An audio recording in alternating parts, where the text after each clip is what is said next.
Can I move?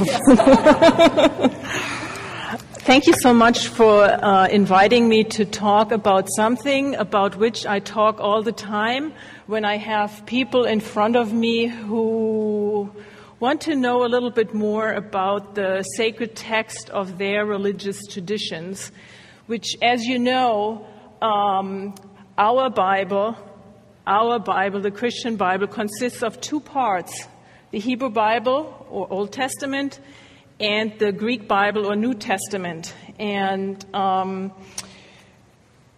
my specialty is the Hebrew Bible, which we share with the Jewish tradition. And sometimes people feel, the Hebrew Bible is not as important as the New Testament, because in the New Testament, what do we learn about the New Testament? About Jesus, and all we care about is Jesus, and that's another can of worm into which I won't go today, but trust me, it's very important stuff. I try to give you an example today from the Hebrew Bible and from the Greek Bible.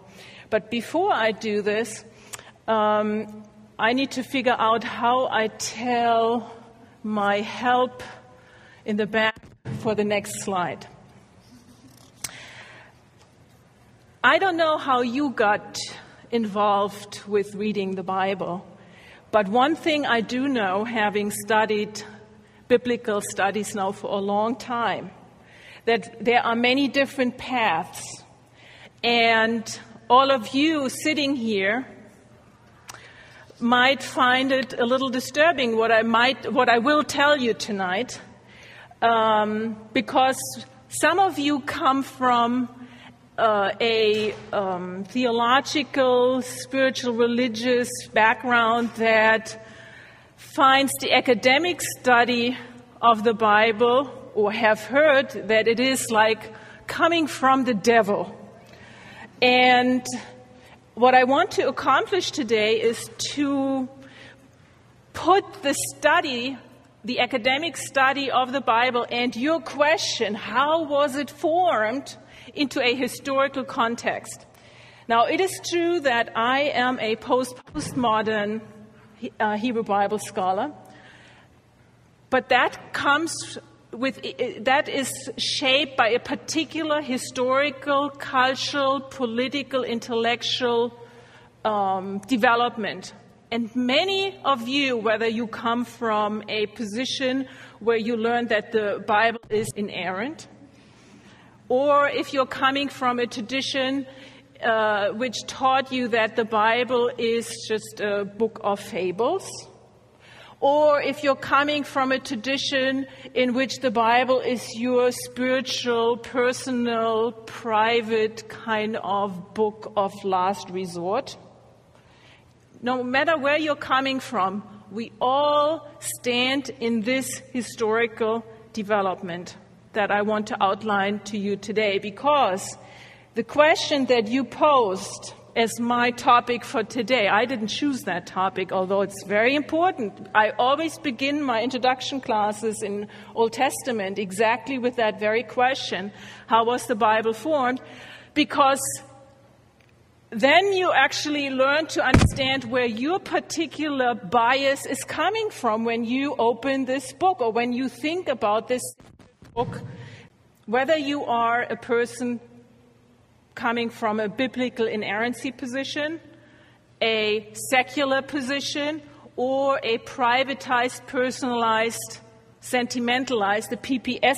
We all come, let's do the next slide, we all come within a particular culture, history, in which the historical quest is placed.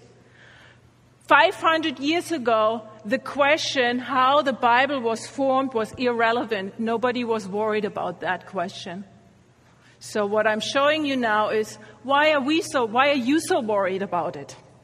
How come that you find that the particular question you want to discuss, and not, for instance, I was just working on the book of Judges, how in Judges 3 masculinity studies relates to the story of King Eglon.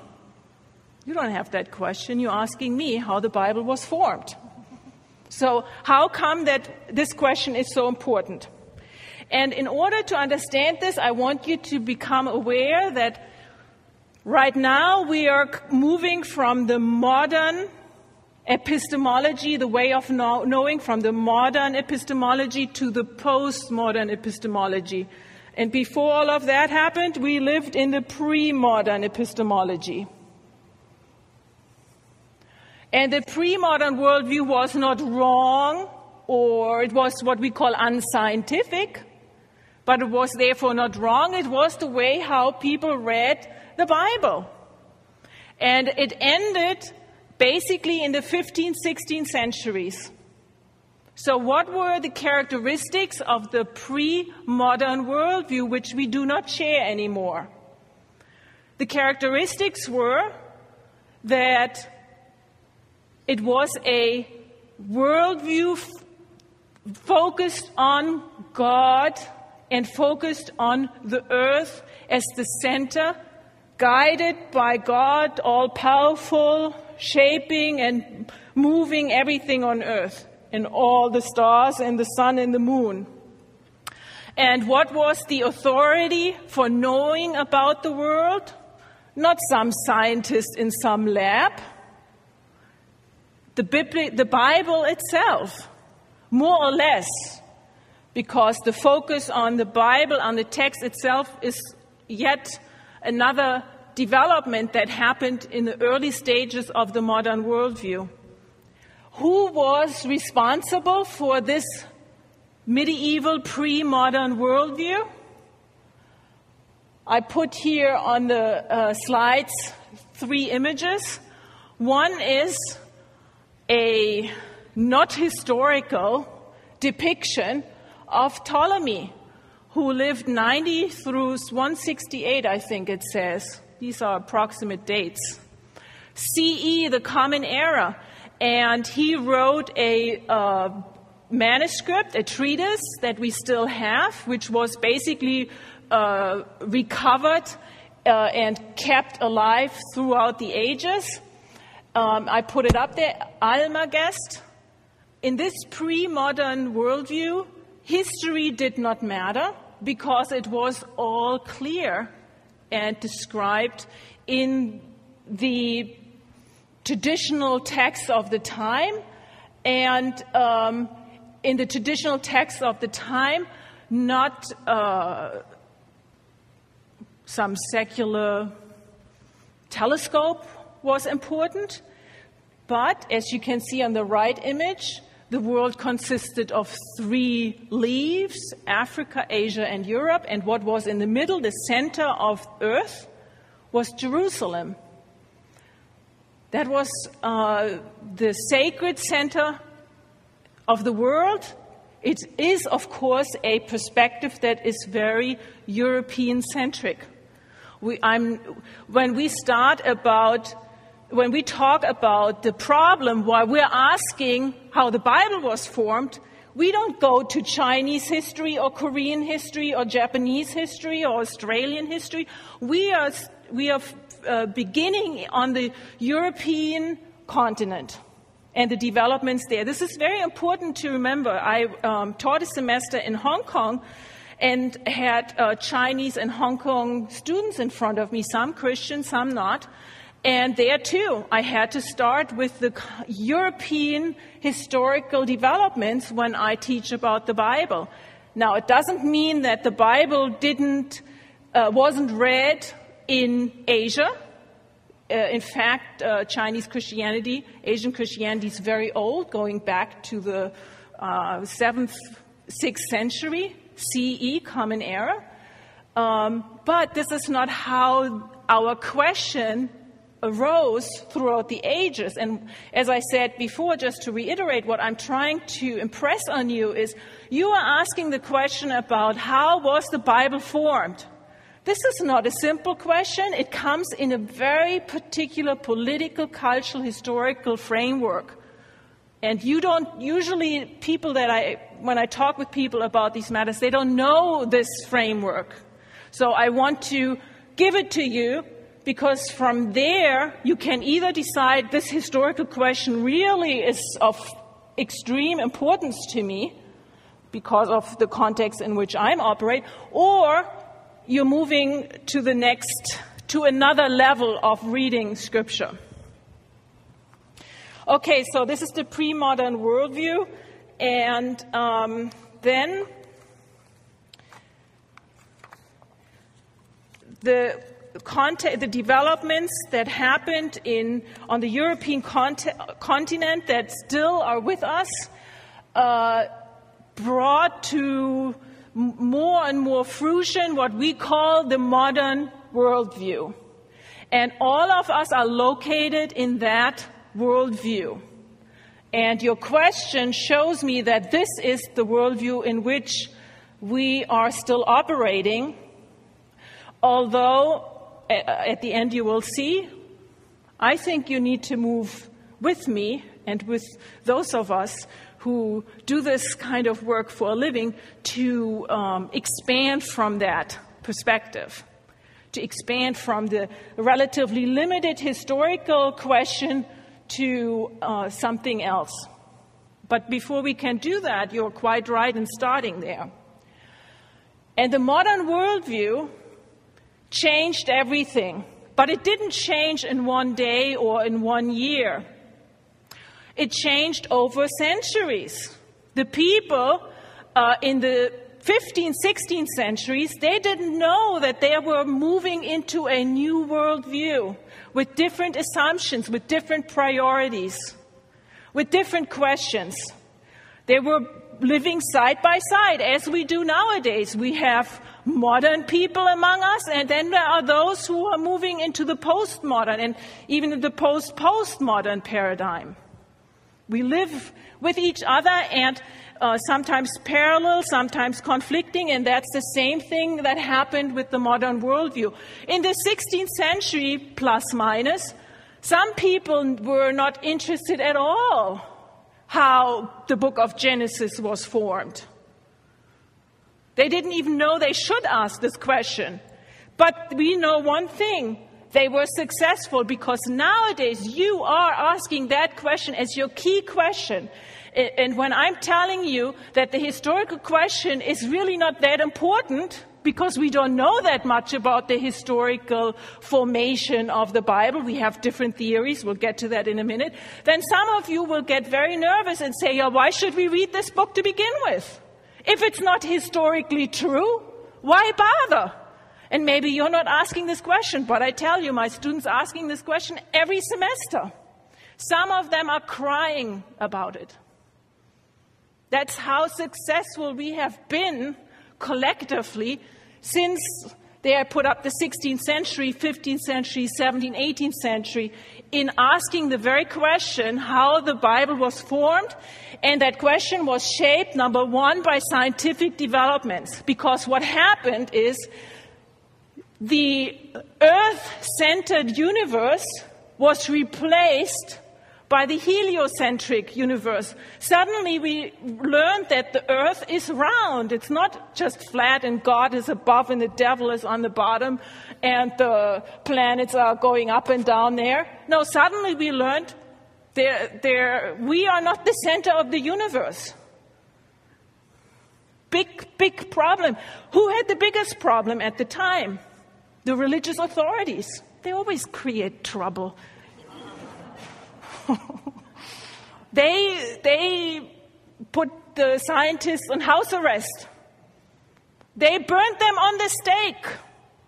They silenced them, but they couldn't silence them forever because already in the 17th century, Newton, you recognize him there in the middle lower part,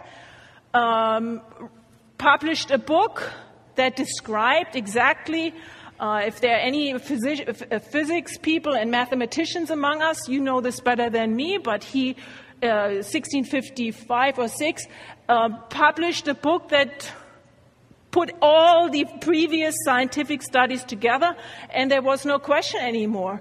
We are living in a heliocentric universe. And you all have seen top left the symbol of the Renaissance, the naked white male. Unthinkable in the time period prior to the 15th, 16th century CE. Unthinkable. There are a lot of problems with this, why we use a naked white male, for instance. Has it ever occurred to you why? Long story, I won't get into it today. But just to raise the question. Of course, in the 19th century, these things developed even further. The theory of evolution, creating havoc in contemporary American states such as Texas. I'm learning more and more. Okay, we don't want it, but it was part of the scientific developments that replaced religious authority and Bible authority with something else, with the scientific methodology, and created the question, how was the Bible formed? Because they're telling us we're coming from somewhere else than what it says in this book of ours. Otherwise, we wouldn't have the question in our heads. So we are connected. Regardless of how we come out on these scientific developments, on, let's say, evolution, we all are standing in this tradition. And we all know that we have an alternative now to the Genesis stories, for sure. Which one are we taking? Which one are we promoting with a vengeance as if there is no tomorrow? Then there was another development that I want to bring to your attention that shaped the modern worldview. Next slide, please. And that one has to do with technological advances. It began with the printing press, of course. Without the printing press and the distribution of the same piece of paper to so many different people in a very inexpensive way, a lot of things couldn't have happened. Book printing would never have happened. So it's really central. When I was looking for images, of course, the Industrial Revolution in the 18th, 19th century in Britain and then on the continent. Imagine, I was pondering this, looking at these images for 2 days or so. What a tremendous change happened, what we all take for granted nowadays. The trains, the planes, of course I didn't put planes on there, it's the middle of the 20th century. All the engines that automize manufacturing processes that all started way back then and changed the whole feeling about who we are as humans on earth and our relationship to nature and what has the authority. Next slide, please. And then, of course, without European colonialism, and the confrontation with diversity and other cultures and other religions, some of which have never heard of the Bible and Christianity. The historical quest in Christianity and Judaism could not have continued in the same way. The confrontation with, quote-unquote, the other from the European perspective changed everything. Who are these people? Were they created in the Genesis stories? We don't read anything that there are people who are outside of our religious paradigm. It boggled the mind of those who were part of these historical, cultural, political, religious developments. And the question, how do we read the Bible? Is it historically true? Did it really happen or not? How was it formed? Is it really true that God is the author of these books? How can that be? Because there are people who never heard of Genesis or of Jesus. Is something wrong with our religion? Next slide. Here I just found this map. It's a little too probably small and far away for us, but the colonial powers that participated in conquering these other lands.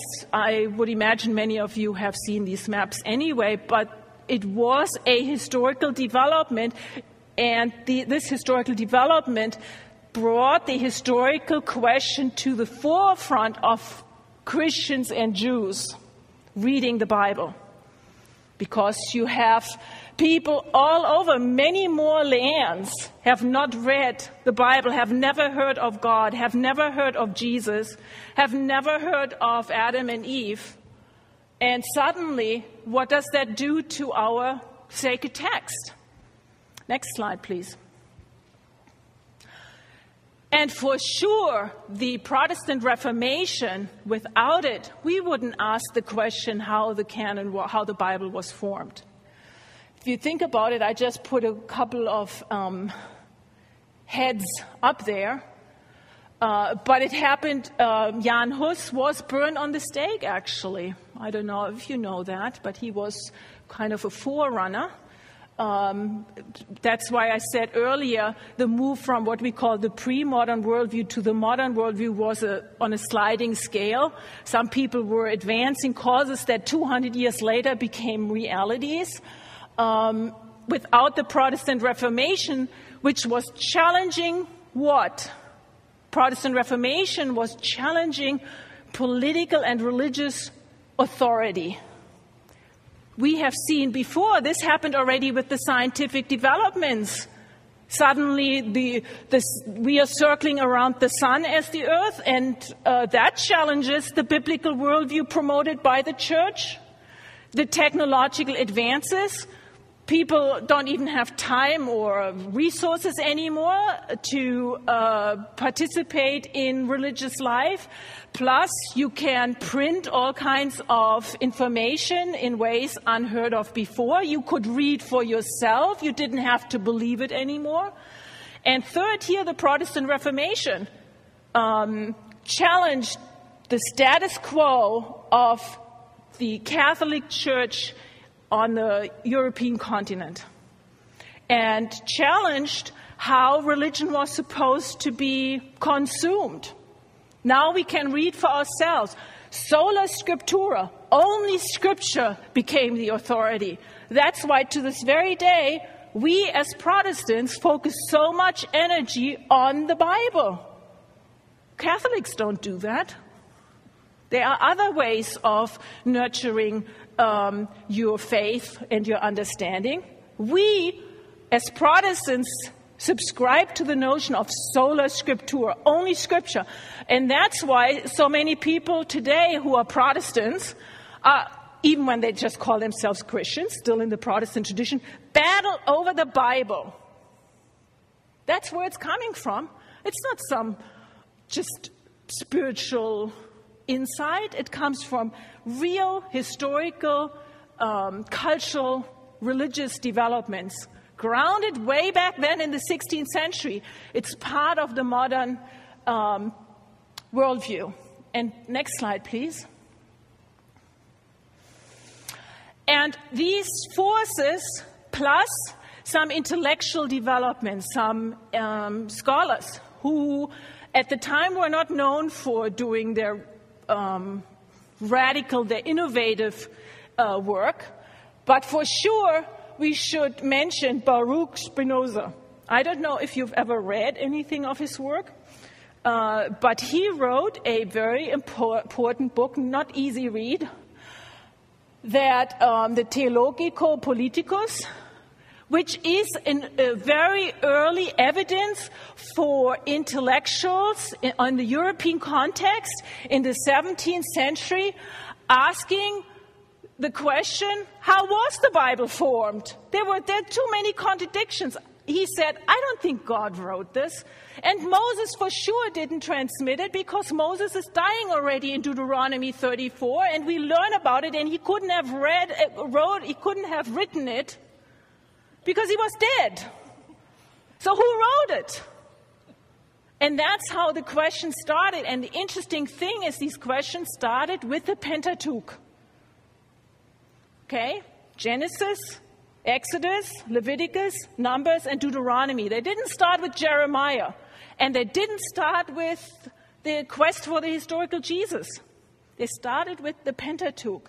And why?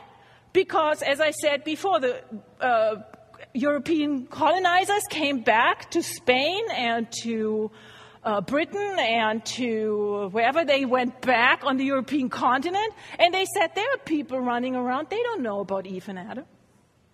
They have never heard of Jesus. Are you still believing that the Bible is true? Meaning, historically true?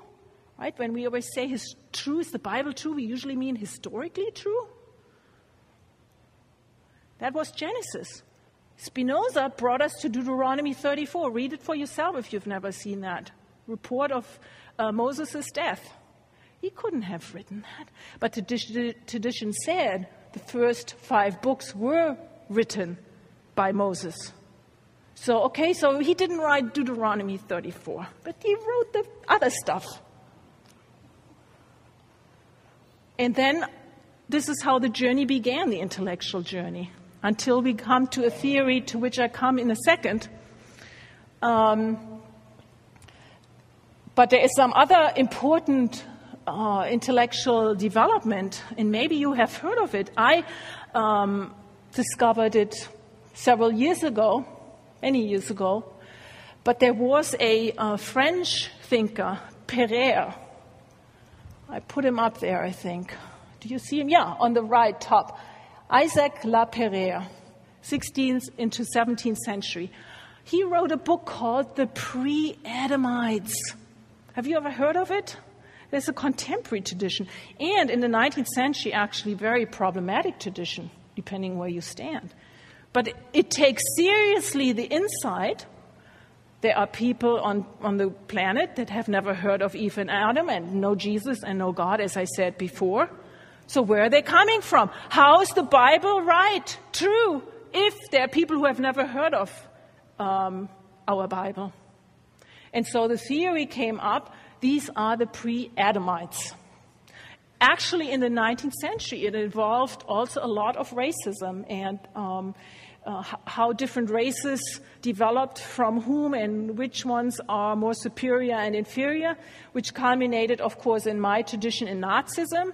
But, in the American tradition, and we are in the South, it contributed to the whole idea of slavery and racism. It's actually very interesting to study how the Bible and the reading of the Bible connected to the political and economic and religious justifications of racism and slavery. And Isaac La Pereire, of course, lived in France. This was in the early 17th century or middle of the 17th century that he published that book. But it culminated in many other investigations. One of them is Alexander Winchell in the middle of the 19th century, American Vanderbilt professor who wrote a book. You see the cover up there on the very top, Adamites and Pre-Adamites, or a demonstration of the existence of man before Adam. He, of course, means man and women. Another problem, but we can't go there. Together with a study of their condition, antiquity, racial affinities, and progressive dispersion over the earth.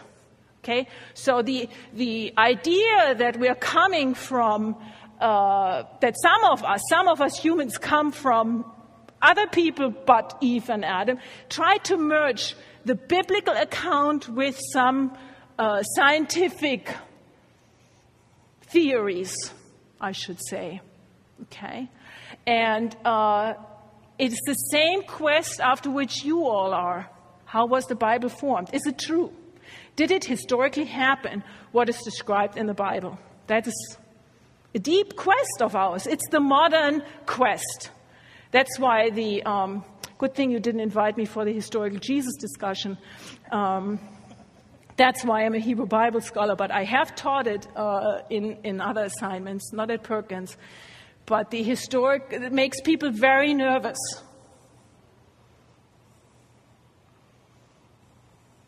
We need to come clean on this. It's because we are deeply rooted in the modern worldview that assumes certain things that are related to these developments that I just mentioned. And they go on to this very day, as we can see in the case of evolution. Next slide, please. Okay.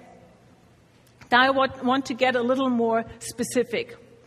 and how the Bible was formed. There are so many books or pieces of literature in the Hebrew Bible alone.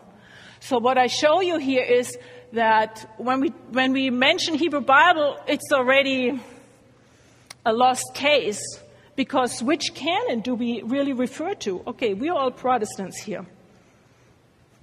So ours would be the middle one. Okay, we usually say the Bible, Hebrew Bible, the Old Testament, for us Protestants has 4 main sections. The Pentateuch, you see it, the historical books. Then we have the wisdom literature, and we end with the prophets. Why? Because we have said the prophets foretell Jesus coming, the Messiah. And that's why Protestants and Catholics, as Catholics and Christian Orthodox, we have the same 4-fold division of the Hebrew Bible. But, of course, who was first in all of this is the Jewish canon. And the Jewish canon consists of 3 parts. And what have Catholics, Christian Orthodox, and Protestants changed? Are you aware of this? We have made a big change. It's not historical, by the way. It's purely theological. With what a category of biblical books does the Jewish canon end? The writings or wisdom books, different books are included, but basically it's the same category, called in Hebrew ketuvim, and the prophetic books are the middle. But we all have the same first 5 books, whether we are Jews, Protestants, Catholics, or Christian Orthodox. We all have the Torah or the Pentateuch. Okay, Pentateuch is a Greek word meaning 5 books. Torah is the term that we use in the Jewish tradition. So already when we ask how the Bible was formed, this is already a little diverse experience. Now, I love diversity and justice. I have no problem with this. Diversity, God obviously loves diversity and justice. That's a theological statement, not a historical statement. And we can see it in how traditionally we have arranged the biblical books as Jews, Protestants, and Catholics. Let's go to the next slide, please. The Second Testament, and that is not coming out very well, is uncontested in its order. There are only Christians who are reading it. We don't share that book with Jews. And we have, forget about the left column, you see that? It comes from a very traditional Christian webpage where I copied that image, and they tried to make the Gospels into history. Amazing. But we start, of course, with the Gospels, the 4 of them, and then the book of Acts. Then we have the Pauline letters, all of which are considered to be historically Pauline letters here. This is very contested.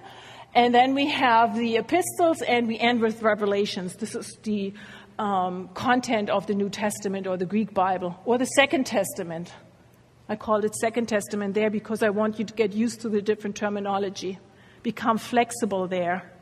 Because by choosing the terms Old Testament and New Testament, you don't make a historical statement. You make a theological statement. And this theological statement has led to a lot of historical suffering. Because we Christians have a very empire-like attitude when it comes to our religious tradition. Often we say it's historical, but it's usually theological. Okay, so this is the content of the New Testament. Let's have the next slide, please. So now, scholars immersed in the modern worldview and people increasingly becoming comfortable with the modern questions, they had only one quest. And that was the historical quest. Did they really live? And they debated whether Abraham lived or whether Moses lived, or how did Jeremiah look like and Isaiah. And, of course, the biggest historical question related to the historical Jesus. This goes on to this very day.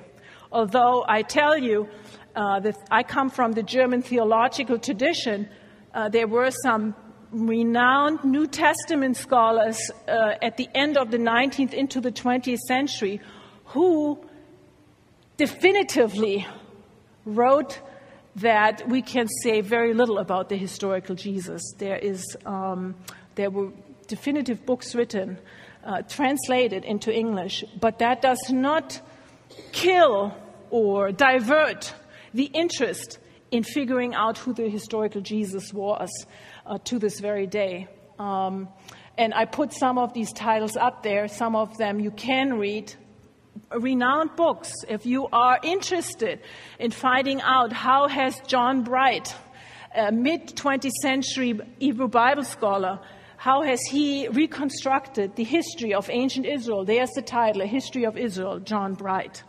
There are very interesting studies done on how Americans versus certain European scholars have reconstructed the history of ancient Israel and why, how it relates to certain assumptions. For instance, you would be interested to know that American Old Testament historians often argued with archaeology as in the effort to make their case that, let's say, Abraham lived, which John Bright did.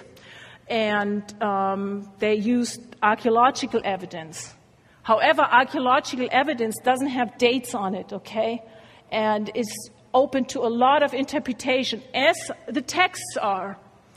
So what we know nowadays is that, John Bright in the mid-20th century was very apologetic about trying to affirm the Old Testament narrative as a historical narrative, as a historically happened narrative. Okay? But the point is, there's no question that the historical question in anything related to any character relates to all these characters, male characters in the Hebrew Bible and in the New Testament, and certain events as well, such as the Exodus event. I don't know if you are reading the New York Times in Plano, Texas, but it's probably 5 or 7 years ago, there was an article in there that the Jewish conservative movement was very much upset because the leading scholars of conservative Judaism, Bible scholars, published a book called Etz Chaim that said in a very matter-of-factly way that the Exodus didn't happen. We don't have the historical evidence for the Exodus being a historical event that we can verify. Now, the Exodus narrative is as important to Jews as Jesus is to Christians. You know, there are big holidays surrounding the Exodus narrative. So everybody was very upset, and I read about it for the first time in the New York Times. That's why I remember it, because then I Xeroxed it and distributed it in my classes. And, of course, to this very day, there are other Jews who come usually from the Orthodox movements, not agreeing with this assessment at all. Okay? I don't know where you're standing on the Exodus. It depends if you're coming from a Christian rights perspective. I have some very interesting material that I'm usually using in my classes that shows how intent Christian rights people are to defend the historicity of the Exodus event. I have one video that shows how some scientists went down on the ocean ground in some, how do you call it? It's not a submarine, but something like it, to trace on the ground of the Red Sea whether or not they can still find the chariot wheels from the Egyptian army. Because what has the historical quest in common with biblical literalism? The modern worldview. What counts as truth? history, evidence on the ground. If you are serious about your biblical tradition, you want to find the chariot wheels. And it's very interesting how the argument runs in this video. Because if I'm telling you it's not historical, which the rabbis, the conservative Bible scholars and rabbis said in this commentary, people throw their arms up in the air and say, why should we still take this as our authority then? Because the historical quest and biblical literalism go hand in hand. They share the modern worldview. Next slide, please. Oh yeah, this is just a side note because in case you didn't notice, the previous slide had only Moses and Jeremiah and Jesus as a man and Paul and who else? Isaiah on there. If you click again, please. Of course, they weren't interested in the gender question at all. There is, whatever we are doing, always social location involved. Our questions are socially located. That's the postmodern insight that people nod. Yeah, that makes sense, except when it comes to the historicity of the Bible. Now we want to get back to objectivity and universality and abstraction, undetached from our social location. But you will not find in the traditional historical biblical literature any concern for gender issues. It was, of course, about men, but we don't need to mention it. And women are always included in those other people. So next slide, please. Okay, but back to the chronology question. How was the Bible formed? Now, this is the traditional literalist Old Testament chronology. Maybe some of you know it, that locates the patriarchs, Abraham, Isaac, and Jacob. Who cares about Sarah and Hagar and Rachel and Leah? Anyway, to make it simple and easy, because women are always included, 2000 BCE. They have only BC, of course, another very theological, historical claim before Christ. How biased could this be? I'm all in favor of it. There is no other way than being socially located. But, we share actually these Hebrew Bible characters with another tradition that doesn't talk about Jesus the Christ. But anyway, 2000 BCE, is this historically true? I can tell you, no. Abraham is not a historical figure ever. And you can build as many museums about Abraham as a historical figure as you wish. We have no historical evidence, reliable historical evidence. Now, I didn't say he never lived. I'm saying we have no historically reliable evidence. Okay, we have the Genesis stories. That doesn't make it historical reliable evidence. We have the Grimm's tales as well. And I love the Grimm's tales. I grew up with them. I have no problem with them. But if you are insisting that the, frog was a historical figure that then turned into a prince, I think we're talking about a different level of truth. But this is very hard for us to understand. Those of us who come from the modern paradigm, the modern worldview, that says things are only true if they really happened. And if I'm telling you that Abraham and Sarah never lived, out goes the book of Genesis, maybe. Is there another way of reading these narratives? I'm telling you there is, but we won't get into it today. There's good news. We don't need to be afraid or worry that suddenly Abraham didn't live. Now we don't need to read Genesis 12 through 24 anymore, 23 anymore. I'm reading these texts all the time. But the historical question is the least important one. We talked about Moses, located here in the 14th century BCE. Even the conservative Jewish scholars and rabbis say it didn't live. Lots of Christian-oriented and secular Bible scholars go the same route. It's not that we're going by the authority of the rabbis only, but they even admit it. And they have much more at stake when it comes to the Exodus tale than us.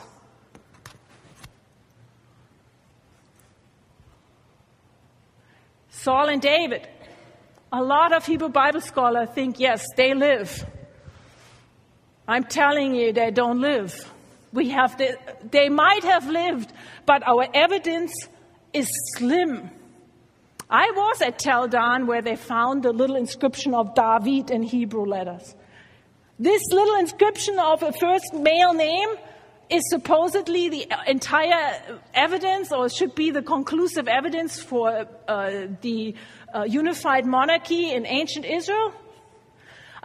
When you are clinging to it as the decisive historical event, you are firmly located in the modern worldview. And truth for you is equal to history. And I think it's time to get weaned off that idea.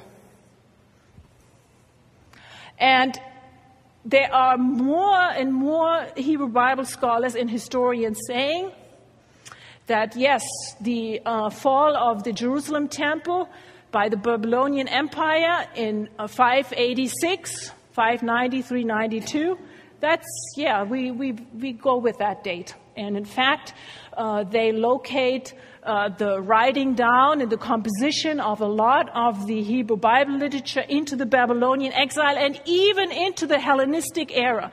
The Hellenistic era was in the 4th century, 3rd century, 2nd century. That's a far cry from 2000 BCE. So this is a traditional outline that shows you, 430 years in Egypt. But that's only calculating certain numbers within the biblical narratives themselves. And then claiming this is history. Do we have a historian, secular historian here? This is not how secular historians work anymore. They're not just counting the years that Shakespeare put into his plays and then say this is history. This is what we're doing methodologically when it comes to the Hebrew Bible. Next slide, please. So then Old Testament scholars said, we need to find a different approach to this because we are sure it is written. We have the documents in front of us. We know God didn't write them. We are pretty certain Moses didn't, because Moses didn't live either as a historical figure. So who did write it? And we have two very big theories that at least I want to mention, but I can't go into details here. One is called the documentary hypothesis with JEDP. And the other one is the Deuteronomistic history. One covers the Pentateuch, the other one covers the so-called historical books, Joshua, Judges, Samuel, and Kings. And scholars, since the end of the 18th and definitely in the 19th century, tried to evaluate which narratives and which texts belong into what particular writing group, author group. Next slide. The documentary hypothesis consists of 4 author sources. J stands for the Yahwist, E for the Elohist, D for the Deuteronomist, and P for the priest. And with these texts comprehensively articulated by Julius Wellhausen in a book that he published in 1878, was supposed to explain how the Pentateuch was actually put together by different authors, none of which carried the name Moses. Forget God. Okay, so different author groups. Let me just say, by now, the documentary hypothesis is also highly contested, but it's a very famous attempt to reconstruct the history of the Pentateuch. And that's why you want to have heard of it. And there's other details in there. All of these written tradition came out of oral traditions. People didn't write down, it was very expensive, no paper. They had only like these papyri manuscripts, so they were orally transmitted. And that was a very famous theory. Next slide, please. And now I want to give you an example from the New Testament.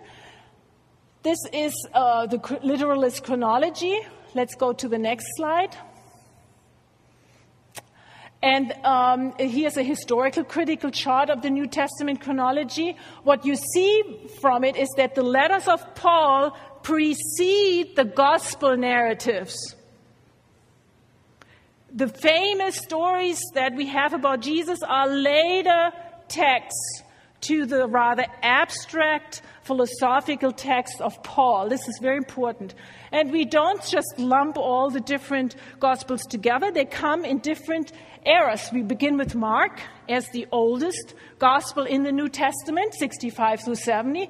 Then we have Luke and Matthew close by with each other. And then we have John at the end of the first century. This is very important that the Pauline texts precede the Gospel narratives.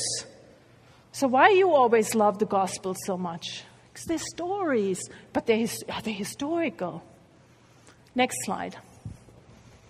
And there is a famous explanation offered by New Testament scholars called the two-source hypothesis. It was offered by German historians, Bible scholars, because German Bible scholarship dominated in the 19th into the 20th century. And that's why you even have Q there standing for the German word source, Quelle. And the idea is that the Gospels, how were they composed? Jesus didn't write them down. Mark didn't write it down like this. So what are the sources behind it? And the idea is that Mark was the first Gospel, and when Matthew and Luke wrote down, or whoever the Gospel writers were, wrote down their Gospel versions, they knew Mark, and they knew some other source that we have no evidence of. And that's why this theory, too, is highly criticized. And it's the source Q. Now, we won't be able to, this is this handout, we won't be able to go through it, but I give it to you for your homework. And you have reading glasses, because I had to Xerox it pretty small to get it on one page. And this is an example for this two-source hypothesis. I Xeroxed for you the Synoptic Gospels, Mark, Matthew, and Luke, what they say about the temptation of Jesus. So you find 3 columns on your handout, and then this is what the Bible scholar, that's what we're dealing with. This is what we see. This is the biblical text. And now for your homework, I want you to read each column, and you notice, oh, Mark has almost nothing about the temptation of Jesus. 2 little verses. Matthew and Luke are pretty similar, but there are some differences as well. But they're similar, and they say things that Mark doesn't have. And this is an example for Matthew and Luke using another source but Mark to compose their narratives about Jesus. Okay? Because Matthew and Luke have very similar reporting here on the temptation of Jesus, something that Mark does not have. And how do they know these stories? They weren't there. What source did they use? They used Q. That's the idea how the Synoptic Gospels were formed. And you do this at home. I wanted to do it together, but we can't. Let's have another slide. So, what then? I want to suggest that we understand the cultural religious origins of the belief in biblical inerrancy and PPS, I mentioned it before, privatized, personalized, sentimentalized belief in the Bible, and its cousin, the quest for biblical historicity, both. And that sometimes irritates historical critics who don't want to have anything to do with those people who think the Bible is inerrant. But often what is very interesting too is that you have biblical historians who were fundamentalists before they became historical critics. So there is an inherent relationship between the belief in the biblical inerrancy and the quest for the historical truth of the Bible. And it is linked, these two. You don't want to have fundamentalists and historical critics in the same room. That's often getting very shouty. And what links this passion is the belief in the conviction in the modern worldview. Okay? So we want to understand this link, because I think anybody who comes from either side, I think it's helpful for you to know this. You can relax. It will be okay. The Bible is still our sacred text. That won't change anything. But we want to understand this link. And then I want to suggest we move to some other approaches to biblical literature and the reading of the Bible. I call it here the postmodern approaches. Reading the Bible as literature has been one way historically how we have moved out of this binary between Christian fundamentalism on the one side and historical criticism on the other side. But I think to read the Bible as a cultural mirror about past and present, socio-political, economic, and religious issues is really the way to go. I published a book in 2010 on rape in the Hebrew Bible. I know you're putting your brows together. Oh, yes, read it, where I show how the issue of sexual violence and rape is linked to how we have read biblical texts. We have avoided the topic. We have called it something else. For instance, we call it love. It's very weird, so confused about these issues. We call it marriage. And so when we read biblical texts in this postmodern approach, we suddenly understand how certain problems, such as rape and sexual violence, that are still with us to this very day, how they are grounded in our readings, past and present, in the Bible. So I think it's a much more challenging approach than the historical one. And I have tried to show how this can look like in that book. Let's see the next slide. So in conclusion, what I tried to show you today is that there is a hermeneutical triangle at play. And your question, how the Bible was formed, is located in the top corner of the triangle. It's a historical, critical question. That question has come into existence with the emergence of the modern worldview in the 16th, 17th centuries, CE, Common Era, and has, however, developed in other forms of reading sacred texts that we call literary criticism and cultural criticism. So it's a quick run trying to historicize your question to me, showing you two theories, the documentary hypothesis and the two-source theory for the New Testament, and trying to impress on you that the historical quest is closely related to the belief in biblical inerrancy, and asking you to consider moving into the literary and cultural criticism paradigms. Now we have time for questions.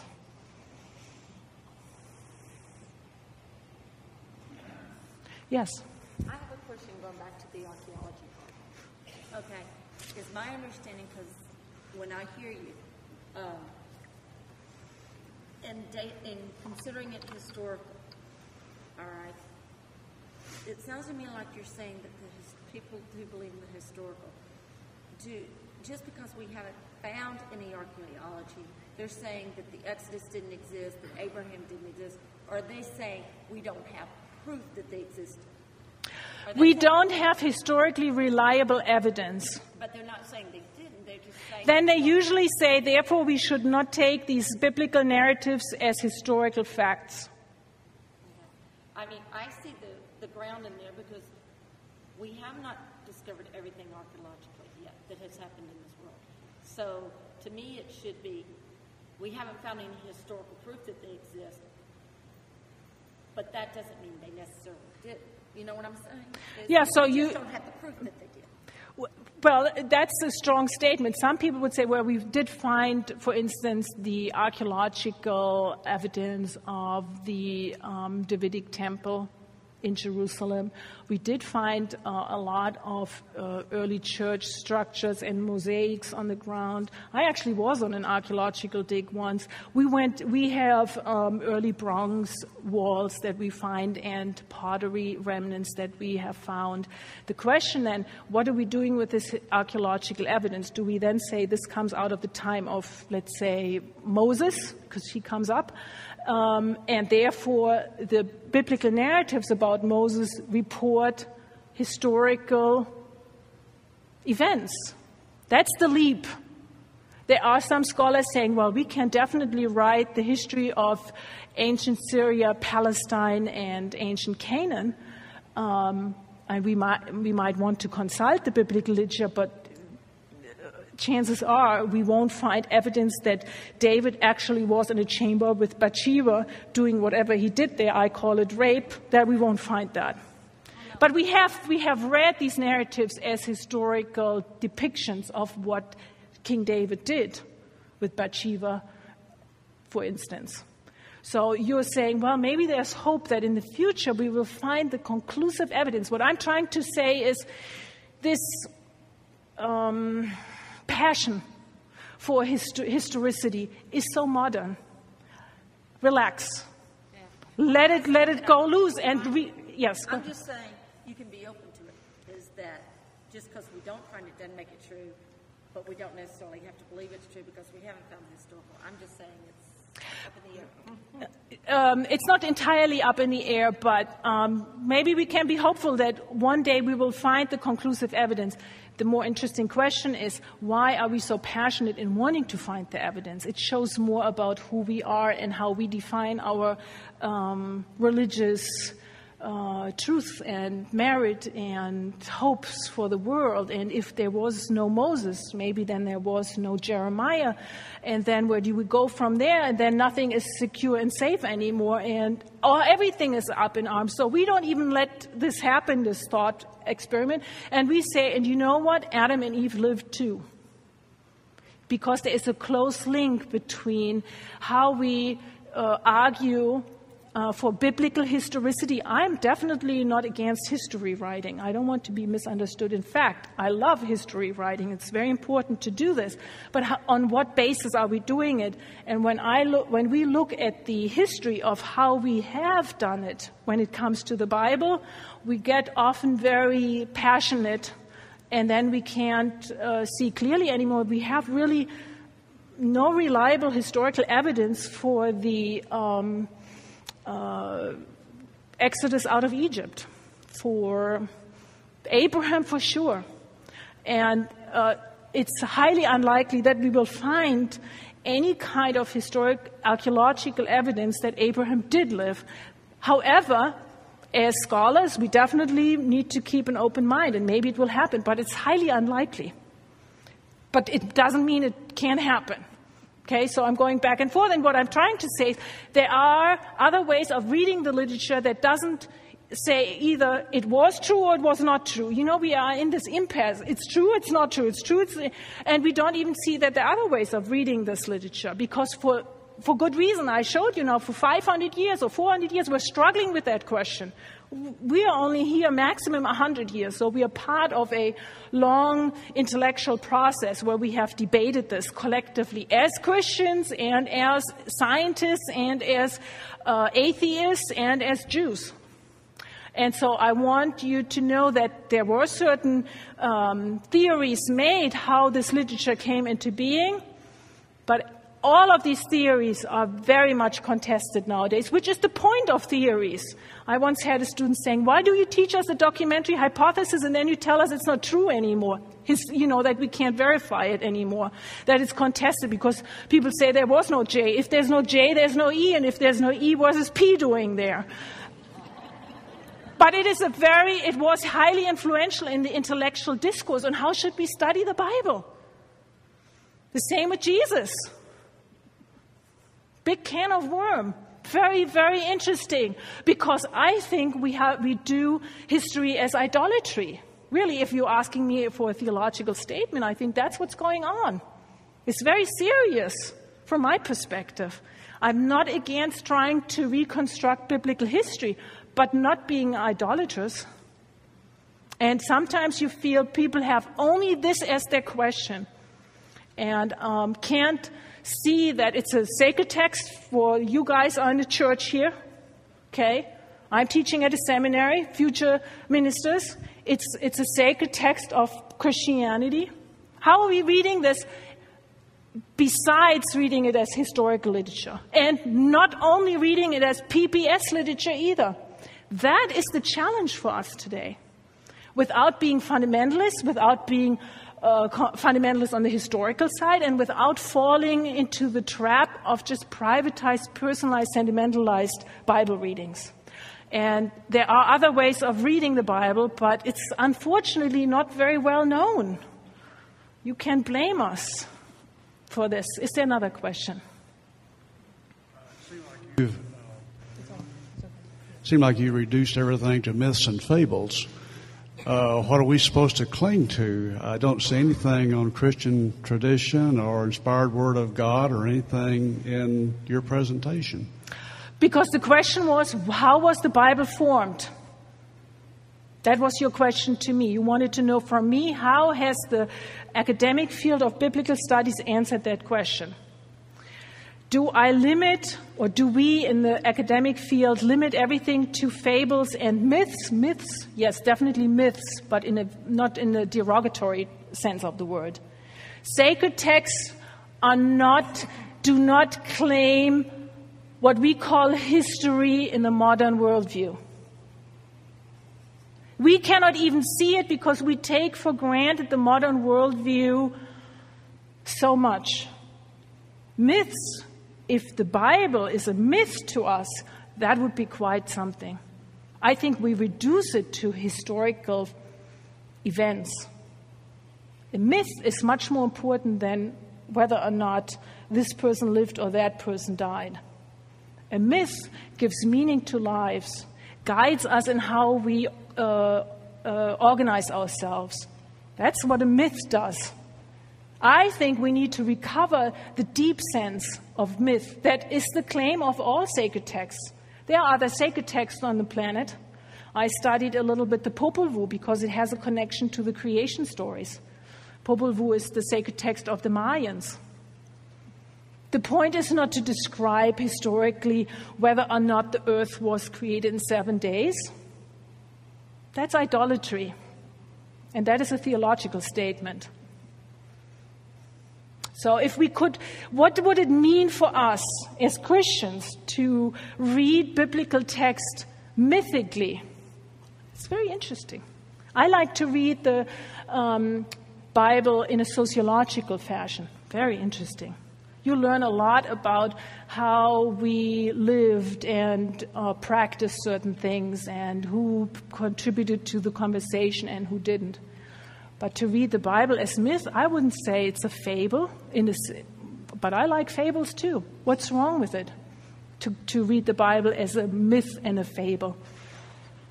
Only because we are stuck in the modern worldview then and say only history is truth. Only if Jesus really lived does he matter to us. I say this is idolatry, theologically. You can quote me on this. Let's have a last question. Any other questions?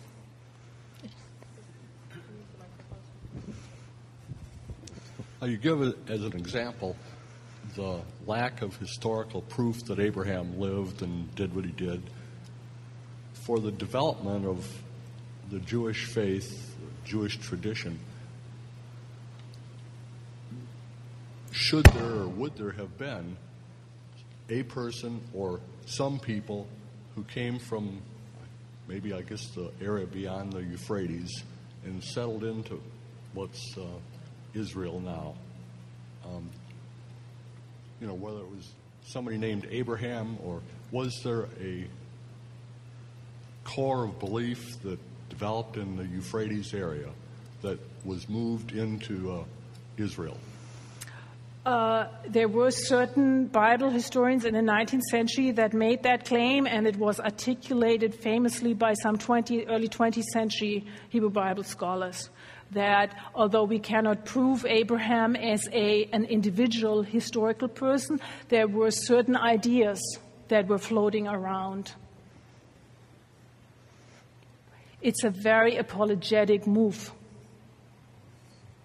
Because now you're not even talking about the biblical stories anymore. Now you're abstracting from the individual stories, and you may recall in the book of Genesis, as in the Pentateuch, much of the Pentateuch, but definitely in the book of Genesis, we are very individual-centered in our narratives. We're very specific people. This is not even whole tribes. This is like Abraham and Sarah and Hagar and what's going on there. And then we have Rebekah and Isaac, what's going on there. And then we have Leah and Rachel and Bilhah and Zilpah and Jacob and what's going on there. We have Dinah. So all individuals. So now the theory is we're abstracting from these stories there into certain groups and what they thought. I told you where I'm standing on this, but I'm trying to also integrate. I'm unfortunately not the important voice in this discussion. This is how the biblical scholarly discussion has gone on. And nowadays, even those Bible scholars who want to assert the historicity of the unified monarchy, Saul, David, and Solomon, they don't go back to Abraham. Of course, if you're an Orthodox Jew, you do. But, I don't want to talk about the rabbinic tradition. It's also very interesting to study it and to know a little bit more about it as a Christian. But usually the historicity is not that big a deal in Orthodox Judaism. Yes, finally. Just because we can dig up an item that says, this proves David was here, or Abraham moved from here to here, that still does not prove they didn't exist. Just the very fact that the oral traditions that carry on, some of those are very accurate and carry on very real histories. And we have the biblical narratives. We have the book of Genesis. This is undisputed. We have different manuscripts from different centuries. In fact, in 1947, we found the Qumran scrolls, and they were amazingly accurate. They were from the 1st century, these manuscripts, and the other ones we had only basically from the 10th century, and in 1,000 years, not much has changed. So there was some accuracy. What I'm trying to tell you is your wish and passion for maybe in the future we will find something, and maybe we will. This would be the big day. I mean, imagine in the 19th century how excited the intellectual world was when they discovered all these historical artifacts. Napoleon was the first one going down on an Egyptian expedition at the early 19th century. This is when we found all these riches. You have been at a museum exhibit on Egypt. It's spectacular. Imagine this was coming out of the ground after being in the ground for 1,000, 2,000, 3,000 years. However, I want to conclude with one last comment, which struck me the other day. They found some skull or some bone somewhere, I think in northern Italy, and they said that now they're surprised that the humans are, we can have evidence for human life in northern Italy much older than we had before. And they mentioned the year 45,000 years. So the oldest evidence we have of human life on planet Earth, not in northern Italy, but in general, is 45,000 years. So minus 2,000. So 43,000 years BCE do we have human life on Earth. In total, 45,000 years. At best, even if we take Abraham and the Sumerians that went 3,000 BCE as our historical records, that's only 5,000 years of human history. And I just told you that, at least when it comes to the Bible, that's unlikely that we can count that many thousands of years as part of our knowledge of biblical history. But even if we did, I grant you this for a moment. There are still 40,000 years of human history where we basically have very little understanding. We have some cave drawings and some bones and some spearheads and things like that. But we don't know what they were thinking. And I was pondering this thought while preparing for today, and I want you to consider this. We have a long human history where we don't know what humans were thinking, but chances are somehow they were the same species. They had the same brain size. We always make a big deal out of that. So they were similar to us. So the historical quest is important to us as modern and postmodern people. But I urge you, I beg you to also expand from your historical passion for biblical history or historical Jesus history to some other approaches to the Bible where you then reflect ethics, politics, economics, and religion at large. And I think that would be a very worthy goal as well. So I thank you for your attention, and all the best. Thank you so much.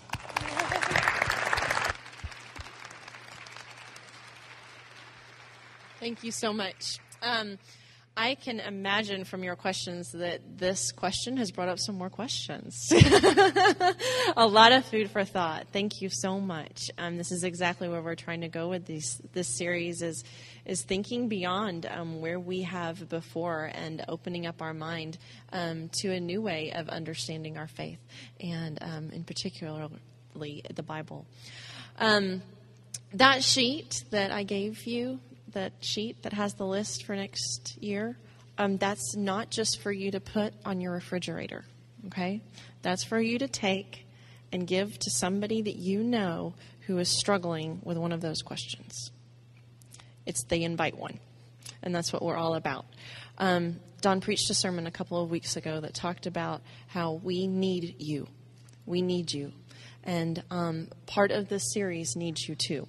Because we need your voice, we need your questions, we need your understanding, because that is how we learn and grow from each other, and how we enrich who we are as people of faith is to learn and grow from each other. And so we have an opportunity for all of those questions that are running through your mind right now that you're going through. We have an opportunity for you to process, to think in community about that. And so I'm going to ask, where's Mike? Mike and Jeff, if you can come stand up here with me, so I'm not doing this. I don't want to do this solo. Mike and Jeff have been offering this incredible opportunity for a discussion group that meets on Sunday mornings at 11 o'clock. And I'd like for them to talk a little bit and share with you about it, because we want you there. We want your voice. We want to hear what you think, what you say, and what your questions are to enrich that opportunity. So hand it over to you. Thanks. Alex is exactly right. We're looking for your questions, your concerns, your current place in your theological beliefs. However, as Jeff and I have told the group as we've met before, we have no answers. So if you're coming looking for that, you'll probably find confusion. But we would love to hear from you. We would love to have you participate in this small group discussion, 11 o'clock in 158. And we have had some very dramatic and meaningful discussions and meaningful stories of the experiences of other people who struggle with their faith. Anything, Jeff? Jeff finished 26.2-mile run this morning, so he already shared with me that he may be a little weak at this point. So if you have any difficult questions, Jeff's right here to answer them. But they are actually, they're going to, if you are interested in this class, and if as you have listened to this wonderful lecture and have some thoughts about some topics that you would like to talk about in this discussion group, they are going to meet right outside of this foyer here, so you know what they look like. Go find them, share with them your thoughts, huddle up, talk amongst yourselves, and get ready for a really meaningful and engaging opportunity in the coming weeks ahead. So we hope to see you back here on February with a friend don't come by yourself. Bring a friend. If you'd like to contribute to this ministry, there's a basket on the table there. And one more time, thank you so much, Dr. Scholz, for your time, for your energy, and most of all, for your thoughts. We really appreciate it.